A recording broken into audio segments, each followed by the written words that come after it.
Now, the clinical application of creatinine is pretty much what this entire lecture series is about.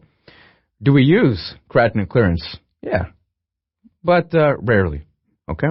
So what does that mean? You really are thinking about your patient suffering from renal disease, okay, in the process of renal failure. What's the number one cause of renal failure? Diabetic nephropathy, okay? So if your patient over a long period of time has diabetic nephropathy, then you can pretty much predict that your patient is going to go into renal failure. And you want to truly assess as to what the functionality of that kidney is. And that can be the threshold, or the critical point at which a patient is then necessitated or is required to go on dialysis.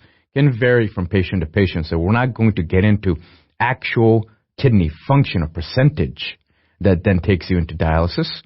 But it is important for you to understand how to correlate the creatinine that you'll get, in which, say, you go from 1, and we'll keep it simple. Remember, from the blood, if you get 0.6 to 1.2, for learning purposes, we're going to say 1.0. And we're going to repeat all this upcoming. All I'm doing here is introduction, and then when we actually see it, then it'll be a process of reinforcement. Okay, so if we say that blood creatinine is 1.0, and we keep our GFR simple as well, with the rate of 100, okay, we're going to use those values so that we can use creatinine in a clinical application so we're clear about what's happening. If your creatinine moves up from 1.0 to 2.0, is that good or bad? That's your first question. Keep it simple. Bad. How bad? If your creatinine that you're measuring in blood moved up from 1.0 to 2.0, guess what happened? You weren't filtering, huh? Why? There's kidney disease. That is no joke. What do you mean no joke? How dramatically did you lose kidney function when you move from 1.0 to 2.0? 50%. That means 50% of the kidney function has been lost because the creatinine is stuck in the blood. Now, I will reinforce that very fact as we move on, but I want to make sure that I make an impact now. Okay, so because it requires timed urine collection, it's generally considered a nuisance. What is? The creatinine clearance. Instead, what do we do?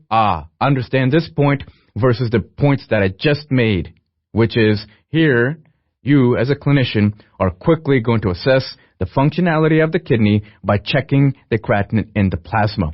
It's a surrogate marker. Is it the perfect marker? Of course not. Why? Why? Because it's slightly secreted. Keep that in mind. So if there's acute changes taking place in the kidney, that creatinine that you're going to measure in your plasma is not going to be the best indicator. I hope that's clear. So at what point would you perhaps recommend creatinine clearance if you know for a fact that, let's say that your patient came in and the creatinine levels in your plasma was 2.0 and an approximate assessment of GFR? Sure. But then how do you get a better assessment? Why not recommend a creatinine clearance? Okay? It's all about next step of management. Okay, so this whole thing that I've been talking to you about with creatinine and its assessment of your kidney, let's go into a little bit more detail. So let's say that this is plasma creatinine, and it's inversely proportional to GFR. What does that even mean, Dr. Raj? How do you use this with the patient? Because that's a lot of math, granted. So let's do an example. Let's say that we give creatinine. Let me ask you one more time. Normal levels of creatinine, approximately 0.6 to 1.2. Use that. You'll be in good shape. Trust me.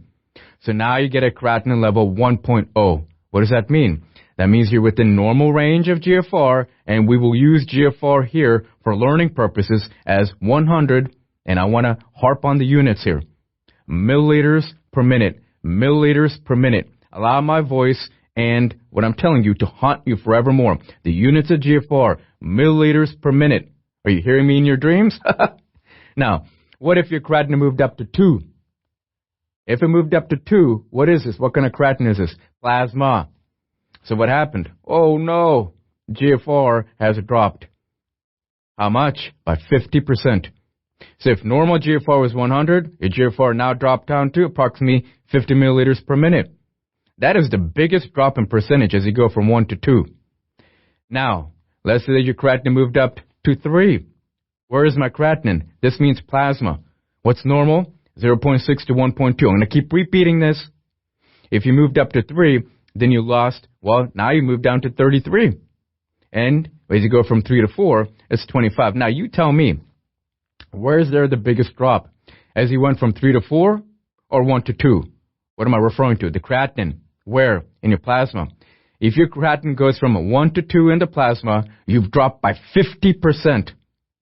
As your creatinine goes from 3 to 4, you've dropped down by 8%. But the point is this. Once you get past 2 and it keeps rising, just because the drop is not as dramatic as you go from 3 to 4, doesn't mean that the kidney is not in bad shape. 33% is horrible kidney function, approximately. 25% is even worse. Now, as I said, there is, for learning purposes, there's not going to be, this is not a nephrology course. This is an introduction to nephrology in just enough detail so that when you walk on the ward and you take your boards, you will be successful is what our objective is. So 25% is quite low.